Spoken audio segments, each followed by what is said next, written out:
कि अगर Trump Iran के एनर्जी सेक्टर को निशाना बनाते हैं तो इसका दुनिया पर क्या असर पड़ेगा?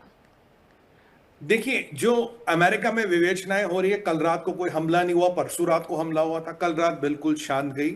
और ये माना जाता कि ट्रंप ने अपने लोगों के साथ बातचीत की।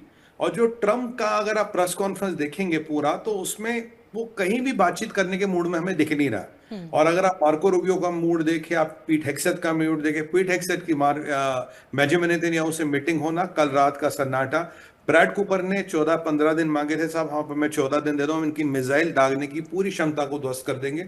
और तभी कुछ दिनों से ये अटकलें चल रही। भाई, एक तो ये छोटा लड़ाई है जो जारी रहेगी, छोटी लड़ाई क्या कहूंगा, उसे सूप ऑफ द डे कहूंगा, जो जारी रहेगी। और एक बड़ा हमला भी करने की आशंका है, जिसमें स्ट्रैटेजिक टारगेट से, वो पिकेक्स माउंटेन हो, वो आपका फार्स का गैस फील्ड हो, वो ऑयल स्टोरेज हो, वो आपके बिजली घर हो, आपके पुल हो, वो भी होने की पूरी संभावना है।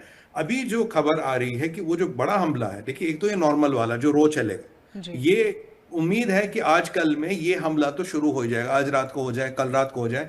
ये डेली वाला हमला जो ये शुरू होगा, और इसका जो ऑब्जेक्टिव होगा वो मिसाइल दागने की क्षमता को लगभग लगभग जीरो करना होगा। 100% जीरो तो नहीं होगी, 2-5% पे बच के रह जाएगी। दूसरा हमला है जिसमें ट्रंप का ये विवेचना कर रहा है कि अगर मैं स्ट्रेटेजिक ऑयल एसेट्स पे, जिसमें देखिए फार्स का गैस फील्ड होता है, शिराज के पेट्रोकेमिकल कॉम्प्लेक्सेस हैं, और जिसमें खरग आइलैंड, ये तीन बड़े निशाने हैं। इनमें से एक को या इनमें से तीनों को मैं अटैक कर दूं, और जहां तक मुझे लगता है वो एक पे अटैक करेगा, तीनों पे एक साथ अटैक नहीं करेगा। ये मेरा पर्सनल असेसमेंट है, एक पे अटैक करेगा। और ईरान की वो जो लक्ष्मण रेखा है, वो जो एक दुनिया में लक्ष्मण रेखा बनी कि हम आपके फिलहाल ऑयल एंड गैस को टच नहीं करें, उसको कर देगा। तो जो मोस्ट लाइकली मुझे लगता है वो है शिराज के पेट्रोकेमिकल कॉम्प्लेक्स। फार्स का गैस फील्ड क्योंकि वो कतर से जुड़ा हुआ, तो उसका इंप्लीकेशन कतर पे भी पड़ सकता, तो उस पर मुझे डाउट है।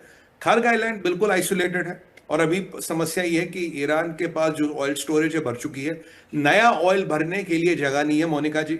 तो वो भी हो सकता है। फार्स गैस फील्ड को मैं लास्ट प्रायोरिटी दूंगा, पहला शिराज, दूसरा खर्ग, तीसरा फार्स। ये तीनों इसके अटैक है।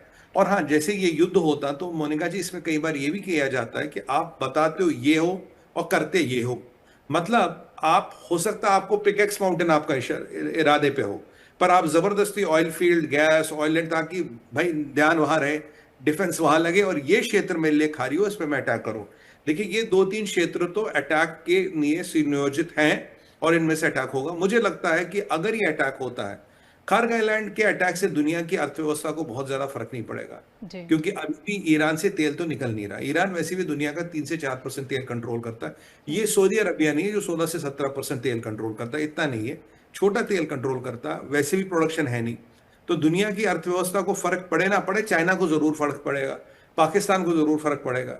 हाँ, अगर फिर जब ईरान एस्केलेट करेगा, उसके बाद जो स्ट्रेट ऑफ हॉर्मोस में घटनाक्रम होगा, उसको लेके कहीं ना कहीं फर्क पड़ सकता है, उसको लेके कहीं ना कहीं चीजें बदल सकती है। क्योंकि तब ईरान के ऑयल या गैस की बात नहीं आप कर रहे हो, पूरे ऑयल और गैस की बात करो। जैसे हम कल बात कर रहे थे कि अभी सऊदियों का जीडीपी 4.8% गिर चुका है, और ये और कॉन्ट्रैक्ट हो रहा है। और ये कहानी हर एक की होगी, जब जीडीपी के नंबर आएंगे, हर एक का जीडीपी घट रहा है। रास लफान बंद पड़ी है, रास लफान का इंपैक्ट हमें होगा, पर भारत ने ऑलरेडी अपनी व्यवस्थाएं कर दी है। भारत ने तो आज ऑपरेशन समुद्र मंथन का भी शुभारंभ कर दिया। 8,000 मतलब 8.5 84,000 करोड़ लगा वाला प्रोजेक्ट, उस पर बात करेंगे। तो मतलब भारत अपनी व्यवस्थाएं कर रहा है, बट ओवरऑल इकोनॉमी पे ईरान के एस्केलेशन पे हमला से फर्क पड़ेगा, ईरान के अटैक से इतना फर्क नहीं पड़ेगा। जी।